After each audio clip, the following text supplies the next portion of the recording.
আসসালামু আলাইকুম।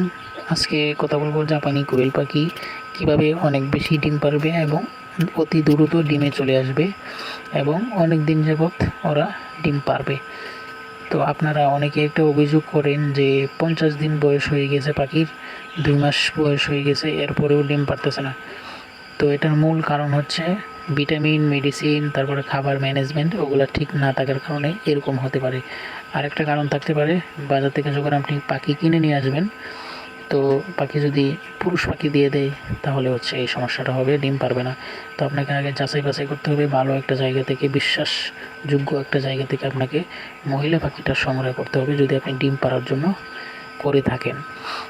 তো প্রথমে যদি আপনি পাখিটা নিয়ে আসেন মহিলা পাখি, তাহলে আপনি কি খাবার দিবেন? প্রথমেই হচ্ছে অনেকেই ব্রয়লার ফিড দিয়ে থাকেন, এই কারণে পাখির গায়ে অনেক বেশি চর্বি হয়ে যায়, ওরা ডিম পাড়তে লেট করে, ডিম পারলেও খুব বেশি পারবে না, অতি দ্রুত ডিম পাড়া শেষ হয়ে যাবে। তো এই কারণে প্রথমেই ব্রয়লার ফিড দেওয়া যাবে না, প্রথমেই সোনালি ফিড দিতে হবে।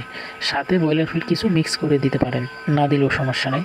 তো এইভাবে সোনালি ফিড আপনি ডিম পাড়ার আগ পর্যন্ত হচ্ছে ওদেরকে খাওয়াতে হবে। সাথে কিছু এই যে দেখতে পাচ্ছেন এখানে ভিটামিন, ক্যালসিয়াম, জিঙ্ক এগুলা দিতে হবে। তারপর এগুলো হচ্ছে ছোটো পাখি যেহেতু প্রতিদিন ডিম পারে, তো ওদের জন্য ভিটামিন অনেক বেশি দরকার পড়ে। না হয় দেখবেন ডিম পারতে অনেক বেশি সময় লাগবে, তারপর খুব বেশি ডিম পারবে না। সবগুলো থেকে ডিম পাইতে হলে, ডিমের পার্সেন্টেজ অনেক বেশি ভালো পাইতে হলে আপনাকে ভিটামিন ইউজ করতে হবে আর খাওয়ার মানটা ঠিক রাখতে হবে। তো হচ্ছে যখন ডিমে চলে আসবে, যদি এগুলো সব ঠিকঠাক করে দেন, তাহলে হচ্ছে দেখবেন 45 দিনের মধ্যে ওরা ডিমে চলে আসে। তো ডিমে যখন চলে আসবে তখন হচ্ছে আপনারা লেয়ার 1 দিবেন। শুরুতেই লেয়ার 1 ফুল দেওয়া যাবে না, সাথে সোনালি ফিড যেটা চালাইতেছিলেন আগে থেকে ওইটা কিছু 50% মিক্স করে তারপর দিতে হবে। আস্তে আস্তে ধীরে ধীরে বাড়াইতে হবে, না হঠাৎ করে দিলে ওরা খাবে না বা পেটে সমস্যা হতে পারে। তারপর হচ্ছে মেডিসিন আছে, আপনাকে ঠান্ডা লাগলে, ওদের মূলত ঠান্ডাটাই বেশি লেগে যায়, যদি বেশি গরম লাগে, আবার যদি বেশি ঠান্ডা থাকে তাহলে ঠান্ডা লাগে আর কি। তো ঠান্ডার জন্য কিছু মেডিসিন আছে।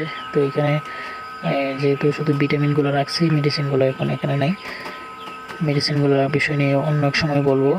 তো এখানে যেগুলো দেখতে পাচ্ছেন, এই যে রেনাসল AD3 এটা, তারপর ক্যালপ্লেক্স জিঙ্ক, এটা আপনি দুইটা একবেলা ব্যবহার করতে পারেন, একটা আরেক বেলা ব্যবহার করতে পারেন পরিমাণ মতো।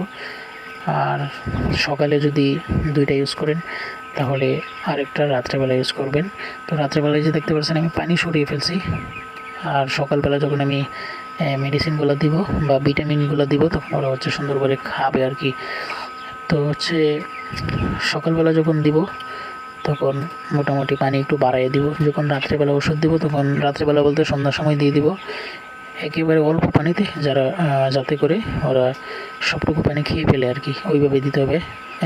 সন্ধ্যার আগ দিয়ে দিলে দেখবেন 9টা 10টার দিকে সব পানি খেয়ে ফেলবে।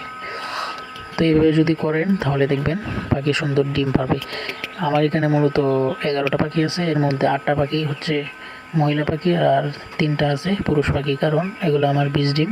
আমি যেহেতু মেশিনে ডিম ফুটাই, এই যে দেখতে পাচ্ছেন, এই কারণে হচ্ছে আমি বীজ ডিম উৎপাদন করি। তো আমার এখানে 8টা পাখি ডিম পারে, মাঝে মধ্যে একটা একটা মিস করে 7টা পারে, আবার দেখে 7টাও পারে, কোনো দিন 7টা পারে, কোনো দিন 8টা পারে, মোটামুটি সবগুলোই ডিম পারে আর কি। আর 3টা হচ্ছে পুরুষ পাখি। আশা করি বুঝতে পারছেন। তো যাই হোক, আমাদের জন্য দোয়া করবেন। আসসালামু আলাইকুম রহমতুল্লাহ।